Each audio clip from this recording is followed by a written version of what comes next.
All right. Hey, welcome to the next episode of the Default Profitable Podcast. You're listening to stories about what it takes to start, run, and grow a business. I'm your host, Matt Nettleton, and today my guest is Ray Mills. Ray, welcome to the show. Thanks for having me. No problem. So you and I have exchanged some emails. We just met 3 minutes ago. Why don't you take a couple minutes, introduce yourself and your company to the people that are listening? Okay. So I am a longtime video producer. That's what I studied in college. I went to college back in the dark ages when we were literally cutting tape, literally. Yes. And I'm so thankful for the digital era. It does make life easier. Yeah. So that's what I studied in college. But after I left, I actually went on staff with uh, a Christian organization that I spent 20 years with in their music division, where I did everything from running sound to lighting to developing some of the shows that we put on, and also doing video and graphic design for them. Through them, I got to travel like crazy. I was actually in Moscow in 1991. We did some shows over there, and Nice. traveled to South Africa, different places in Europe. I grew up in Europe, so I'm pretty familiar with that. What part of Europe? Germany. My dad was in the military intelligence, and then he met my mother over there, and I showed up as the third of five. Oh, wow. Yeah. What city in Germany? Gosh, we were all over the place, but I call Munich or München my hometown. Yeah, And Munich's awesome. yeah, it's a beautiful place, and I haven't been back to Germany since 2019, so hoping to get back there again soon. Yeah. One of my childhood memories is I got to go through Checkpoint Charlie before the wall came down, which was Yeah. kind of cool. I have a piece of the wall from that area. Nice. I bought it at the museum there. Nice. All right. But yeah, so sort of that combined life experience. I left the Christian organization after 20 years, just didn't really fit in anymore, and went into kind of a finding myself sort of phase, and ended up as the artistic director for the Heartland Film Festival for 3 of their festivals, not long after I left. So that was a great experience. And I finally got to come back around to my filmmaking and video production side. Through it, I met so many different filmmakers. And as I talked to them, I was like, gosh, these are my people. Why am I not doing the same thing that they're doing? And so that's when I decided I needed to get back into some form of filmmaking. And I ended up, I had a day job, but I started my company, RM Media, uh, and just did it as a side gig, really, just had a few clients. And then well, it grew, and then I ended up leaving that day job, kind of through some health issues and some other things, and I thought, well, I guess I'm doing this full time now. Famous last words. So what was it when you sat back and you said, these filmmakers are my people, why aren't I doing this? What was it that you decided was keeping you from doing it? I think there was a bit of a distraction, honestly, going into that the 20 years of working in that Christian organization. Well, for one thing, I am a musician. I'm a I'm a published songwriter. I play piano. I barely sing, but Yeah. you can look me up on YouTube and all the platforms, and you'll find a song I put out last summer, Okay. and a Christmas song about a year before that. So I really thought the music thing was where I needed to be. And it was great for a long time. And towards the end of my time with that organization, I actually had a lot of freedom to do whatever I wanted to do. And I ended up spending most of my time going to clubs in downtown in Broad Ripple, Indianapolis here, and just meeting bands and trying to be in their lives, kind of almost like a chaplain to that world. Yeah. And in the process, I actually created a small marketing promotions and booking company for musicians. I also founded a music festival at the Harrison Center for the Arts at Okay. 16th and Delaware, and in 2002, and it still goes on to this day. It used to be called IMAF, but now it's called Bloombox. Okay. and and so there was a lot of things in there that filled up my time, and it was really enjoyable stuff too.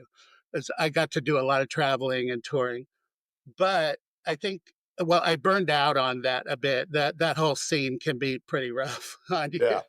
And when I had the opportunity to join the Heartland Film Festival, and I got back into, oh, this is what I studied. This is the other thing that I know. And as I talked to the filmmakers, I just realized that they were my tribe. Really, we spoke the same language. We loved similar things, and I was just really energized by that. So I spent 3 years there, and then after that, I helped start a mental health awareness film festival called the Shining Light Film Festival. It lasted for a couple of years, and I worked on it the first year. And then I was just in that process. I was like, I'm gonna do this on my own. I'm gonna figure out ways that I can make film, and I have. So, So, how long was it a side hustle after you decided you were going to start it before it became a full time gig? gosh, let's see. Um, so around 2012, 13 is when I started saying, yeah, I'm going to do this. And then I did not go full time until 22. Okay. Yeah. So good. So 9 years. Yeah. And, it worked for a while there. But the situation with my employment and the health issues, and it I ended up having to take family medical leave, and so for 3 months, and kind of a rough situation with a bit of a toxic boss. Yeah. so, so I didn't want to go back to that. Yeah.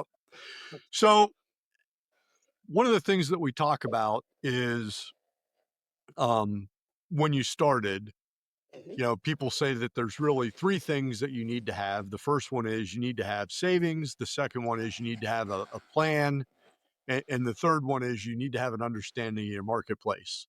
When you look back to 2013, I'm guessing you didn't necessarily have savings or a plan or an understanding of the marketplace. No, I had none of that. And because my primary work experience was either in not for profit, the Christian world, or then my job was in an academic institution, and which in a lot of ways operates sort of like a nonprofit because they were related to a church too. Um, and also the kind of jobs I had and the way those places were structured, I never dealt with budgets. I never dealt with anything. I was just told, okay, we can do this now, or we could do that. So but I was making good money at the day job that could fund the anything I wanted to do, and because I wasn't relying on what I wanted to do, um, it worked. I could pick some bigger projects and make them happen. And also, when I was working at the academic institution, I was in their communications department, and I was responsible for the website and a lot of visual media. And I kind of forced them into the video world at a time they were not really ready. But I was like, you have to do this. This is not an option anymore. So So I was you're that my day job, I was doing filming and video, but then I was picking some of the projects that I did. I worked with primarily nonprofits back then. so The it sounds like the day job kind of reinforced your desire to be in this world full time doing it. And in 2013 you jumped in a little bit as a side hustle. At what point did you start to really think this isn't a side hustle, this is what I actually want to figure out how to turn into a living? I think I think I always had that, especially as I developed a couple of clients who I was doing more regular work for. And I was like, gosh, I would rather be doing this than my day job. But my day job was not a bad job. It was, and I worked with some incredible people and had a lot of freedom in that context. It was actually sort of the freedom, and because of the benefits of that place allowed me to take time off, so I could take off 4 days in a row to go do a video project that I Right. wanted to be a part of. um, so I think it was always kind of in the back of my head, but um, I think I got a little complacent in my regular paycheck, you know. And um, but and unfortunately, the being pushed into it as a full-time gig was came out of very negative circumstances. The health issues, some of the issues with my boss then, and I had the 3 months of family leave. Was That's when I was like, can I really do this? Can we make this work? Um, can we take the cut in salary? And at the time, I had a client who was funded by um, the Lilly not for profit funding. And so they were able to pay really well. So I thought, sure, if I can keep those kind of gigs going, definitely. Um, but as I went down the path, and you realize that people don't always want to keep going with certain things. And I did not spend enough time developing new clients. And so I hit some crises points. Well, so that was one of the things I wanted to ask. What, Mhm. when you look back, you didn't exactly jump into this because you thought it would be a great idea, but you jumped into it. What do you wish you had known when you started that would have made the first couple years easier? Yeah. Um, I wish I had some kind of a business background, educationally, or um, just or some kind of a mentorship. Um, and then the other side was, and I've been thinking a lot about that recently, is I wish I had like a partner, a business partner, because doing this alone really sucks, and you have to do everything, Right. and that is really hard to do, and it's taken me a really long time to kind of embrace that. Now, I've been very fortunate with my friendship with Ryan Henry from Inspire Small Biz. He may not see it this way, but in a lot of ways, he's become a mentor to me, and that's the other thing, is that networking is so huge to find clients, whatever. And I didn't know that. I didn't even know those groups actually existed until I got really desperate, and I was like, what's out there? And I stumbled on an event that Ryan was putting on. It said, come to this and you can have an ad in the sheet that we hand out at the Yep. event. And I was like, okay, I've got 25 bucks. I'll just do that, and then I'll show up and see what happens. And it was event. I think it's called Spotlight. I always forget the names of the different events, but where everyone gets up and gives their 45-second pitch, elevator pitch. And so it was in this. It was up at is it called the bowling alley called Oh, pinheads. Pinheads, yeah. Yep. And it was loud. It was in the bar, and you know everyone's talking to each other, and I felt like such a fish out of water because I had never been in that kind Yep. of a situation. And I can talk and I can network, but I had never done it in that Right. situation. and the people who I was meeting there were very different than the kinds of people I usually hung around in the creative world. Yeah. So I get in there and some people notice me and they're like, "Who are you?" And what do you do? Um and then I they started telling me about the 45-second thing and I'm like, "Oh crap. What am I gonna say?" What do I say now? I know, they say, "Give us your elevator pitch and who's your best referral." And I'm sitting there even going, "What's a referral?" No, it wasn't quite that bad, but Yeah. I just didn't have the language or the concept of things. And so, it was kind of a deep dive into that world. And I ended up now I'm on the leadership team for one of the events with Inspire, and Ryan has been a great friend and a mentor in a way that maybe he doesn't realize. And Yeah. um, so anyway, Well, but the lesson, I mean, is there are groups and there are people who yes, know things that you don't know, yes, and you can rely on them to help you. yeah. And I did early on. I did engage SCORE, the organization that helps people Yep. starting businesses, and I did learn a few things through them. When I came to them, though, I think I had figured out so many things on my own that I wasn't learning a lot more. But I would encourage people definitely find SCORE, and they do great work with helping people out, and Absolutely. help you get set up and everything. Yeah, so it's funny because Ryan's been a guest on the podcast, and Mhm. we've had a score coach, a score mentor be a guest on the podcast. So I'm a huge fan of Ryan's because he's doing great work with small businesses, and Score's an awesome resource. Um, if you get one of your buddies, somebody that you're friends with, somebody that you meet at a, spotlight event for, and they say, "Hey, I'm in the corporate world, pulling a paycheck, but I'm thinking about starting my own gig." What what do you try to convince them to do it, or do you try to convince them to not do it?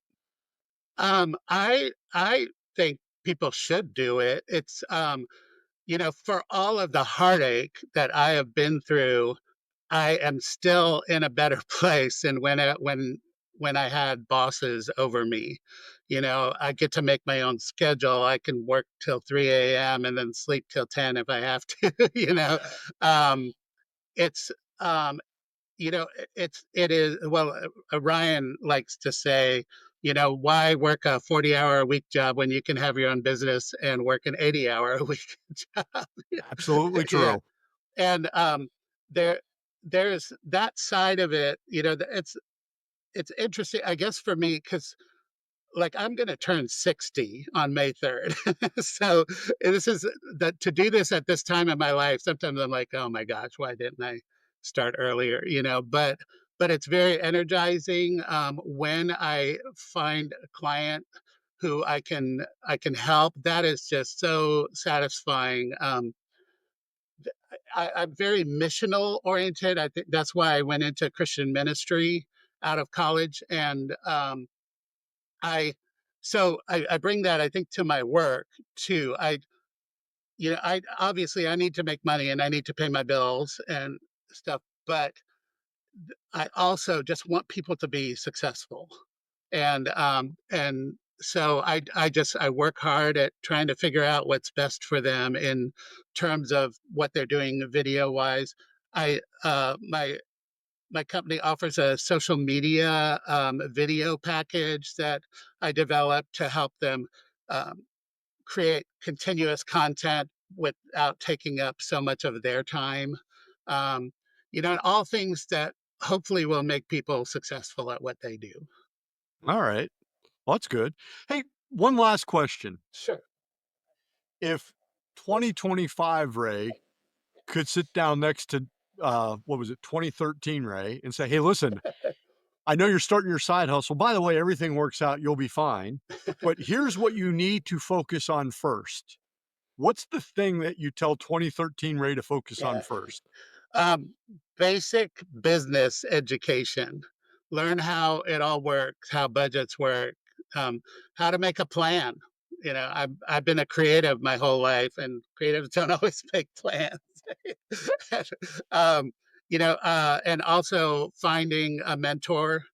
And I think the networking, those three things, I feel like had I had that, I would have started my own business much earlier. I think I would have maybe been a bit bolder in my choices. Sometimes with some of the failures I've experienced, kind of chips away at your confidence a little bit, and so that has been an interesting part because I've always been pretty confident doing all these things and creating festivals and blah blah blah, this and Yeah. that. But then all of a sudden, oh, I thought that would work, and because it worked before, and guess what? It doesn't always. And the business world is very different from creative worlds, not for profit worlds, and you have to find a way to learn the language of especially the business world, but also those other worlds, so that you can communicate really Yeah. well. All right. Any other advice you have somebody for new business owner or thinking about starting a business? Make video. I don't Make care. Like, pick up your phone and talk into your phone and make something, because that's where the world is at. It's like if you do a social post with video, 90% of the people who click on things will click on it. If it's just a picture, it's 60%, and it goes down from there. So, and when you're tired of picking up your phone and and need to make something a little more slick and professional and polished, then check out raymillsmedia.com. well, and so here's the thing that is there's two great lessons here, right? So the Mhm. first one is you said earlier, I wish I had started sooner, right? And that's everybody should have that, right? It's never too late, but you can always start sooner. The second thing is you actually figured out how to be comfortable selling. I'm still figuring it out. But but most people, that's one of the things they struggle with. And Yeah, it's a and huge issue. so I will tell you that's a great lesson. So well, there's a quick 22 minutes. Wow, yeah, that went fast. Yeah. So before we wrap up, I want to remind everybody you can find more information about Ray, his services, and his company in the show notes at Default Profitable. And if you're listening, there's three ways you can help us. You can leave a review on the podcast, you can hit subscribe, and you can share an episode. Uh, Ray, thanks for being a guest. Thanks for having me. No problem. And for our listeners, we'll be back next week with another episode. And until then, stay focused, keep working, stay profitable.